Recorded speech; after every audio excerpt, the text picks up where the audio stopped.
పెనుకొండలో TDP గెలుపు ఖాయమైపోయిందన్నారు ఆ party అభ్యర్థి సవిత. పెనుకొండ టీడీపీ అభ్యర్థిగా సవిత నామినేషన్ దాఖలు చేశారు. ముందుగా పట్టణంలోని రామభద్రాలయంలో పూజలు చేశారు. అనంతరం ఎన్టీఆర్ కూడలి వరకు భారీ ర్యాలీ చేపట్టారు.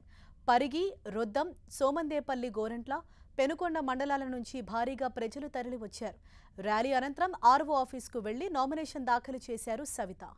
నియోజకవర్గం తెలుగుదేశం, జనసేన, బీజేపీ ఉమ్మడి అభ్యర్థిగా ఈరోజు నేను నామినేషన్ వేశాను.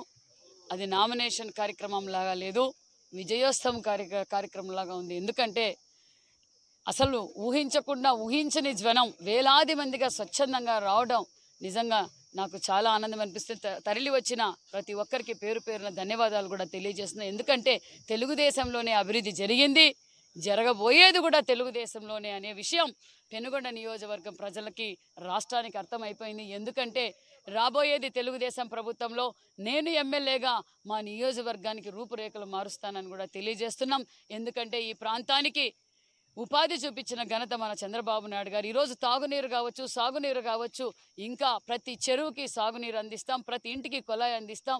ఇప్పుడు ఈ 5 ఏళ్లలో ఎక్కడే కానీ ఇంటర్నల్ రోడ్స్ ప్రతి విలేజ్లోనూ రోడ్లు చెడిపోయినాయి. ఆ రోడ్లన్నీ మేము ఖచ్చితంగా పూర్తి చేస్తాం. అదేవిధంగా ఈరోజు శ్రీకృష్ణదేవరాయలు పరిపాలించిన పెనుగొండ రెండో రాజధాని ఇది. ఈ రాజధాని టూరిజం ప్లేస్గా కూడా మారుస్తాం. అంతేకాదు గవర్నమెంట్స్ మహిళలకు కూడా ఉపాధి కావాలి. 2 మండలాల్లో పరిగి, గోరంట్ల పర్వాలేదు, సోమందపల్లి, పెనుగొండ, రొద్దం మండలం ఒక గవర్నమెంట్స్ కూడా ఏర్పాటు చేయబోతున్నాం. అదేవిధంగా ఇంకా పాలిటెక్నిక్ కాలేజీలు కావాలి, స్కిల్ డెవలప్మెంట్ సెంటర్స్ కావాలి, ఇంజనీరింగ్ కాలేజ్ కావాలి, హాస్పిటల్ కూడా ఇంకా అభివృద్ధి జరగాలి. కియా లాంటి అనుబంధ సంస్థలు మరికొన్ని తీసుకొచ్చి ఉపాధి చూపించగల పార్టీ తెలుగుదేశం పార్టీ. అది ఖచ్చితంగా చేస్తాం. అంతేకాదు రైతన్నలకు అన్ని విధాలుగా అందుబాటులో ఉంటామని కూడా తెలియజేస్తున్నాం.